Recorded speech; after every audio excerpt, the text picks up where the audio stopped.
नमस्कार, स्वागत है आपका टीवी 24 नेटवर्क में और मैं हूं अजय सिन्हा। क्या अब कांग्रेस अपनी हार से खिंचती जा रही है? क्योंकि कांग्रेस अब सवाल खड़े कर रही है भारतीय सेना पर, भारतीय सेना के शौर्य पर, और कहीं ना कहीं जो बयान दिया गया है वो पाकिस्तान परस्त नजर आता है। मैं बात कर रहा हूं कांग्रेस के नेता और महाराष्ट्र के पूर्व मुख्यमंत्री पृथ्वीराज चौहान की, जिनके एक बयान ने सियासी हड़कंप मचा दिया है। आपको याद होगा कि पहलगाम में जब आतंकवादी हमला हुआ था, किस तरह से नाम पूछ पूछ कर लोगों को मारा गया था। पूछा जा रहा था कि तुम हिंदू हो, और जब कोई कहता हां तो उसको गोली मार दी जाती थी। पहलगाम हमले के बाद भारतीय सेना ने पाकिस्तान से बदला लिया था। ऑपरेशन सिंदूर भारतीय सेना ने चलाया था और पाकिस्तान में गोला बारूद से उसको बताया था कि भारत चुप नहीं बैठता है।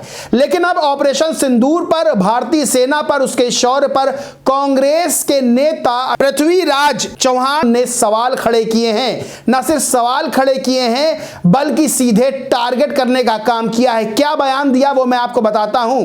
कांग्रेस के नेता ने बयान दिया और कहा, ऑपरेशन सिंदूर के पहले दिन 7 तारीख को हुई आधे घंटे की हवाई झड़प में हम पूरी तरह से हार गए थे। चाहे लोग इसे स्वीकार करें या नहीं, भारतीय विमान नष्ट हो गए, वायुसेना पूरी तरह जमीनी स्थिति में आ गई और एक भी विमान उड़ान नहीं भर सका। पाक द्वारा विमान गिराए जाने की संभावना अधिक थी। यानी कि जो पाकिस्तान ने भाषा बोली, जो बयान पाकिस्तान ने दिया, क्या सवाल खड़े होते हैं। अब वो बयान, वैसे बयान पृथ्वीराज नहीं दे रहे हैं। अब इस चीज को लेकर राजनीति शुरू हो गई है, सियासत शुरू हो गई है। चाहे वो मैं हूं, चाहे कोई और हो, मानना यह रहता है कि भारतीय सेना को राजनीति से दूर किया जाए, भारतीय सेना को राजनीति से दूर रखा जाए, भारतीय सेना पे किसी भी तरह की उंगली नहीं उठनी चाहिए। क्योंकि भारतीय सेना जब सरहद पे होती है तब हम अपने घर में चैन की नींद सोते हैं, और उसके पराक्रम पर, उसके शौर्य पर सवाल खड़े करना कहीं ना कहीं देश की अस्मिता पर सवाल खड़े करना है। भारतीय जनता पार्टी ने सीधे तौर पर कांग्रेस को घेरने का काम किया है। भारतीय जनता पार्टी ने ट्वीट कर लिखा, कांग्रेस का राष्ट्र विरोधी चरित्र फिर बेनकाब, सेना की वीरता पर सवाल, दुश्मनों की भाषा में बयान। पृथ्वीराज चौहान ने साबित कर दिया कि कांग्रेस को भारत की जीत नहीं, भारत की बदनामी चाहिए। सत्ता ना मिले तो सेना को निशाना बनाओ, यही है कांग्रेस की घटिया राजनीति। वहीं भारतीय जनता पार्टी ने एक और ट्वीट किया और लिखा, देश की सुरक्षा और गौरव पर कांग्रेस का हमला, परमाणु शक्ति बनाकर भारत को विश्व में सम्मान दिलाने वाले अटल बिहारी वाजपेयी जी के न्यूक्लियर टेस्ट को कांग्रेस नेता पृथ्वीराज चौहान ने 75 साल की सबसे बड़ी गलती बता दिया। कांग्रेस को आखिर भारत का मजबूत होना और देश की उपलब्धियां क्यों नहीं पसती? कब तक कांग्रेस देश और देशवासियों का अपमान करती रहेगी? आपको बताएं, ये बयान अपने आप में बेहद सोचने वाला है कि कोई नेता इस तरह का बयान कैसे दे सकता है, जब एक तरफ ऑपरेशन सिंदूर की सफलता को लेकर हर भारतवासी उत्साहित था, खुश था और यह मान रहा था कि भारतीय सेना ने पहलगाम हमले का बदला ले लिया है।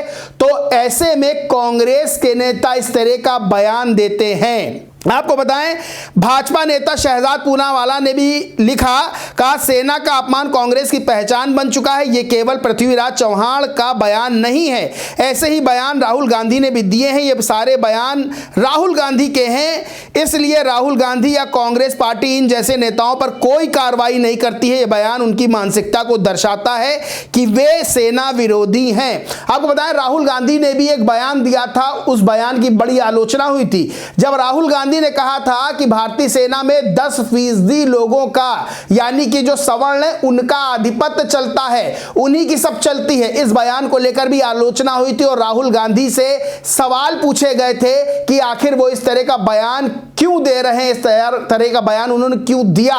क्योंकि भारतीय सेना में ना कोई जात है, ना कोई धर्म है, हर व्यक्ति वहां काम करने वाला, सेवा करने वाला भारत का नागरिक है। लेकिन राहुल गांधी ने कहीं ना कहीं कथित तौर पर भारतीय सेना को भी राजनीति में खींचने का काम किया था। अब पृथ्वीराज चौहान ने जो बयान दिया है उसको लेकर कांग्रेस पूरी तरह से घिरती नजर आ रही है। अब कांग्रेस इस मामले में क्या सफाई देगी, पृथ्वीराज चौहान इस मामले में क्या सफाई देंगे, ये तो देखने वाली बात होगी। लेकिन इस मुद्दे ने, इस बयान ने पूरी तरह से सियासत को गरमा के रख दिया है। इस पूरे मामले में आप क्या सोचते हैं, क्या मानते हैं, कमेंट करके जरूर बताएं। वीडियो अच्छा लगा हो तो लाइक करें, खूब शेयर करें और चैनल को सब्सक्राइब नहीं किया तो सब्सक्राइब करके बेल आइकन जरूर दबा लें। धन्यवाद।